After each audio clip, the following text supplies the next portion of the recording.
What's going on, boys and girls?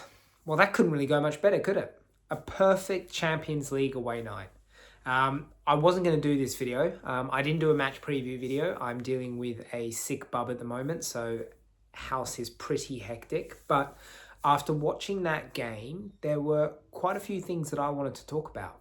I thought there were quite a few talking points from that match, and I wanted to dive into it in a video. So although it's a bit late, here are my thoughts from Arsenal's 3-0 win away to Club Brugge in the Champions League. Look, I think there were a lot of positives. I think players that needed resting were rested on the whole. Players that needed some minutes were given some minutes. Gabriel Jesus came back and played his first minutes in the best part of 11 months, which was brilliant to see. And I want to dive a little bit into that 20-minute cameo from Gabriel Jesus and what it means, or what I think it means. We had a debut for another 16-year-old in Mari Salmon, which was brilliant to see. Clean sheet, despite having a heavily rotated squad. And that's us sitting 6 from 6 in the Champions League, secured our automatic qualification to the last 16. So all in all, what more can you really ask for? A couple of worldies in terms of goals within the game. And just a really positive overall night. Were we at our best? No.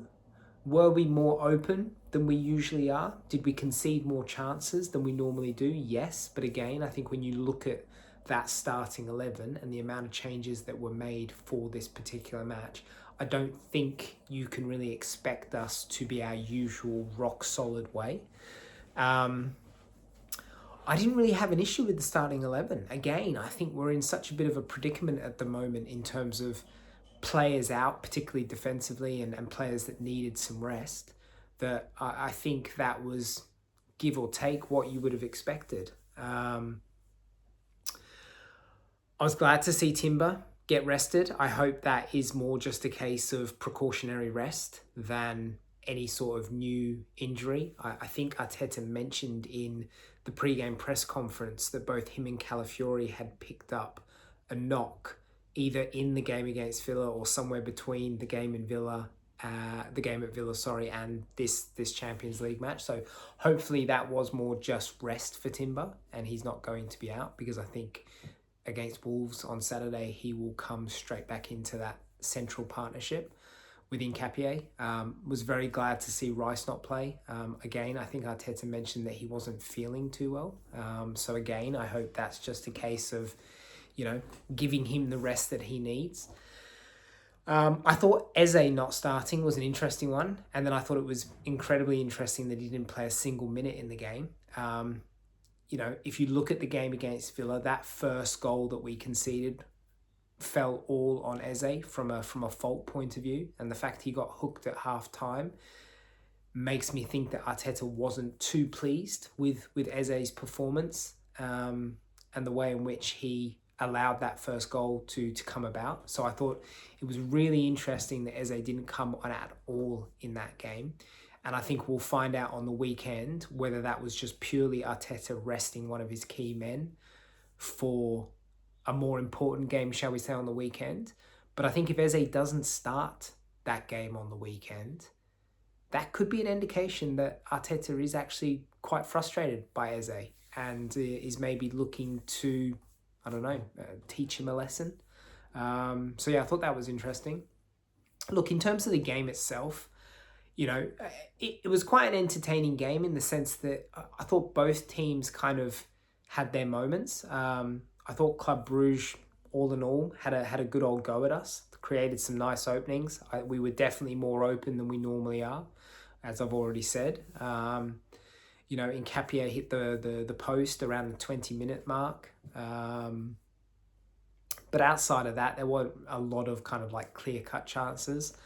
The goal from Noni Madueke, if you had to label one thing against Madueke throughout his whole career, or particularly during his Premier League days, I think there's an argument that his end product is not where it needs to be. And so I think that goal in particular showed that he's definitely got it in the locker. It was a great piece of strength to kind of brush off the opposing player and then to kind of drive forward like that and to get a shot off like that. I mean, it was an unbelievable strike. Clipped the underside of the crossbar and went in, and that was a worldie of a goal. That will definitely be probably top 5 Champions League goals this season. It was a hell of a strike from Madueke, and that put us 1-0 up. We go into halftime at 1-0, and you're expecting the team to kind of continue on from that into the second half. Second half gets underway. Zubimendi from the left-hand side puts in an absolute stunner of a cross. Basically just on a plate for Madueke, who all he had to do was get his head to it to nod it over the line. And all of a sudden, 2-3 minutes into the second half, we're 2-0 up. And you're kind of sitting there feeling like the game's wrapped up in that moment. So that kind of just allowed us to sit back and kind of, pick our moments, so to speak. From there, Martinelli with another worldie. Again, I think Martinelli, I've said this a few times now in previous videos, despite the fact on paper Martinelli's having quite a good season in the sense that, he's chipping in with some important goals, coming on as that impact sub, he's done quite well. But my frustration with Martinelli is that I think he has levels to get to, and I think he's plateaued quite a lot in the last few years, and I do feel like he's become quite one-dimensional.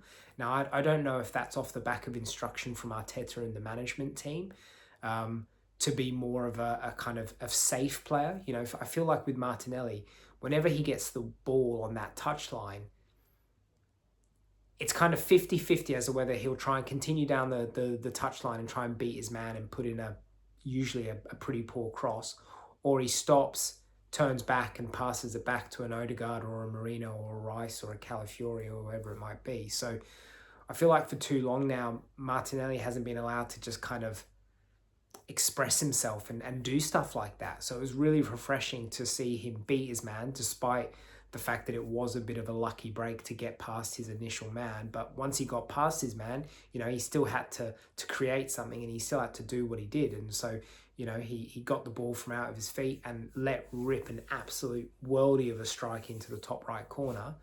And all of a sudden we're 3-0 up and looking good. Look, I don't think you can discredit any win in the Champions League, but when you factor in the fact that that was a heavily rotated side with key players missing, Norgard playing in central defence, to go away in Champions League football and win 3-0, that's a hell of achievement. So look, don't get me wrong, I know Club Brugge aren't the standard of Champions League right now, and they're not the toughest opponent we'll face in the Champions League, but they're still a decent side. They've given Barcelona troubles this season. I think they've given PSG some troubles as well. So they're not a walk in the park. And for us to go there and win 3-0 with a heavily rotated side, for me, is an impressive performance, no matter which way you look at it. If I start to look at some individual performances,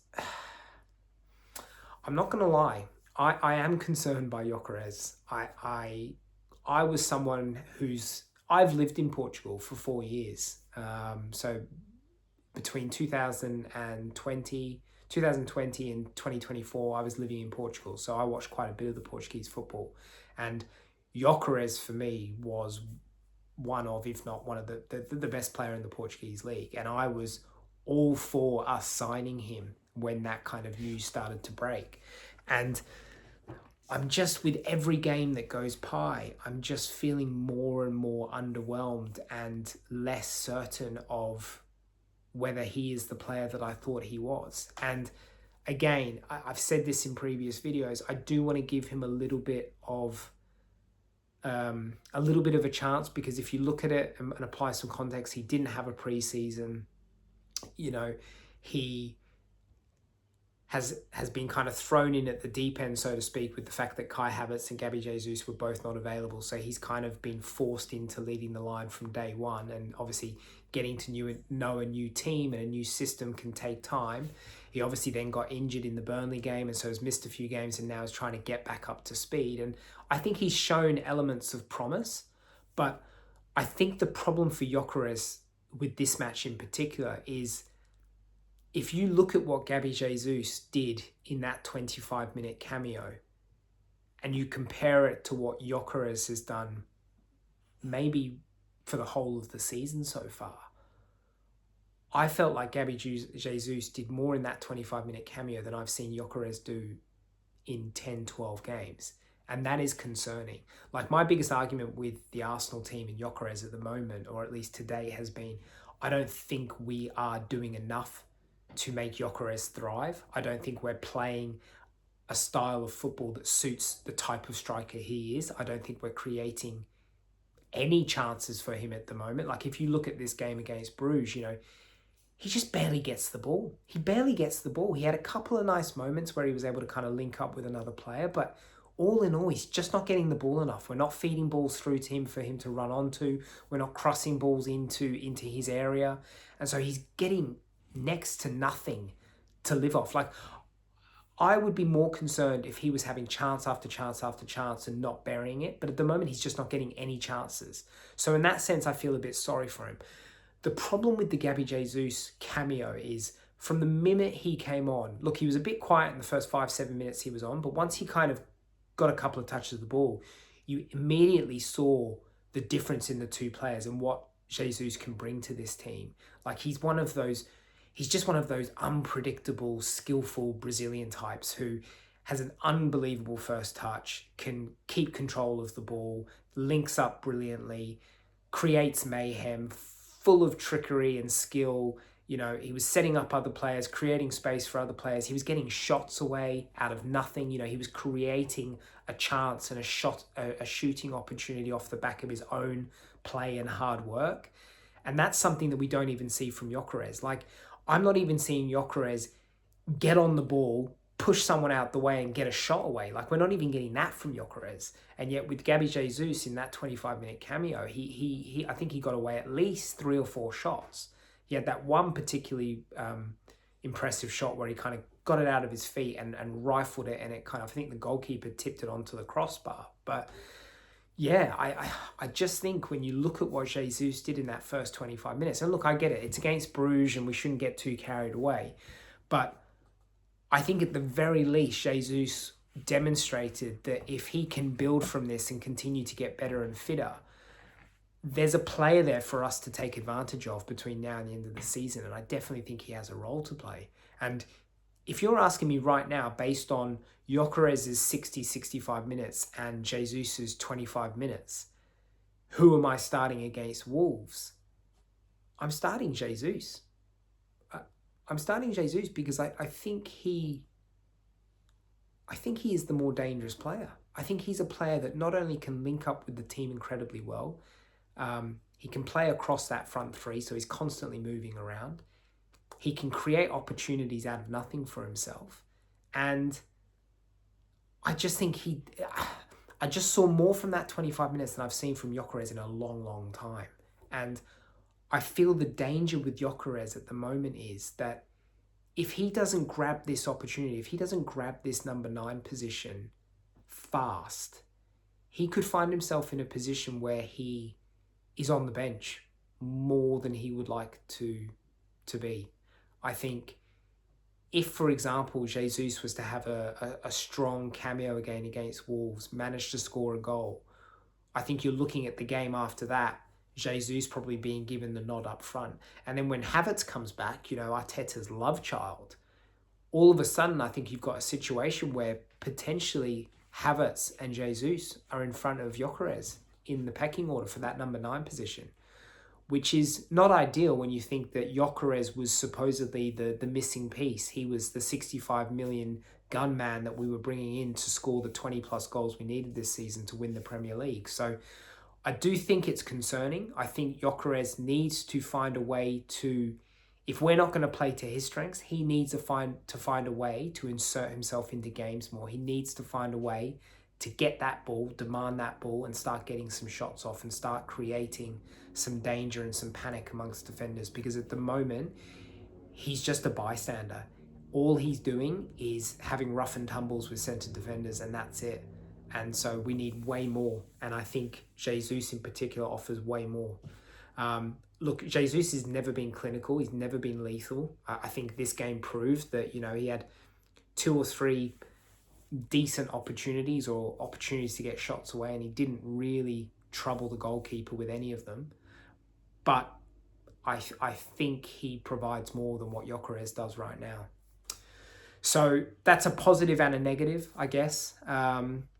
Look, really happy for Madueke and Martinelli to get those 2 goals. I think they need to build from this. I'm still not convinced by either of them. I still don't think either of them are doing enough to really stamp their authority on the starting 11. But if they continue to make impact and continue to score goals, then they will be valuable and they will be helpful. But I want more from them, both. I thought Norgard looked really composed and really solid for someone who's played barely any minutes. I think his role in the central defence there and a new position for him with alongside Nkapia, who he's never played with, I thought that was really encouraging. I was surprised Zubimendi played the 90 minutes, but I think what might be happening here is that Zubimendi might get rested for the Wolves game, and you might see Norgard slot in at the 6, and you might see Rice come back into the 8 role for Wolves, so that might be what happens there. It's good to see Ben White get another 90 minutes. You know, that's 3 90-minute games in a row, I think, for Ben White, if I'm not mistaken. Raya had a couple of good saves, you know, which you expect from him. And yeah, all in all, you know, a really good evening.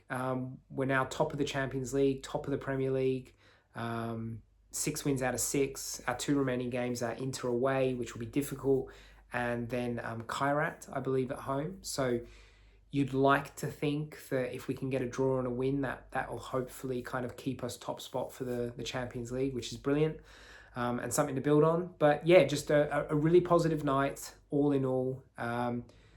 We just got to get players back. We just need... I thought it was concerning that Saliba didn't make the trip. I'm starting to think there's more to that Saliba injury than Arteta is letting on, which is really disappointing.